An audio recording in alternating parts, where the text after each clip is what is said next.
বর্ষায় ঘর বন্দি। দীঘা পুরীতে হোটেল ফাঁকা নেই, ট্রেনের টিকিট পাচ্ছেন না। সপ্তাহান্তের ছুটিতে চলে আসুন কলকাতার কাছেই বেনাপুর রিভার সাইড বা বেনাপুর বিচে।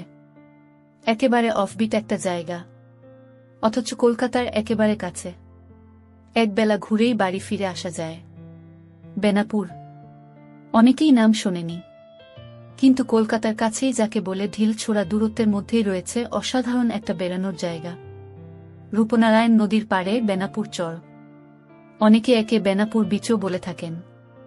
বেনাপুর রিভার সাইড বললেও ভুল হবে না।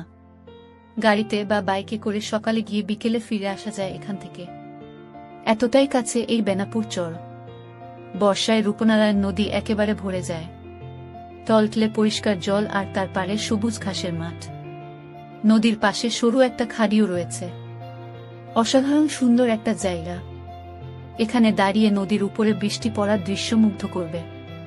নদীর পাড়ের সবুজ ঘাসের মাঠ আরও সুন্দর করে তুলেছে চারপাশটা। মাঠের মাঝে মাঝে গাছও রয়েছে। দূর থেকে দেখে পিচকার কাঠ বলে মনে হবে। রূপনারায়ণের পাড়ে মাছ ধরাও দেখতে পাবেন। ভাটায় জল অনেকটা দূরে চলে যায়, তখন অনেকে আবার মাছ ধরতে নেমে পড়েন।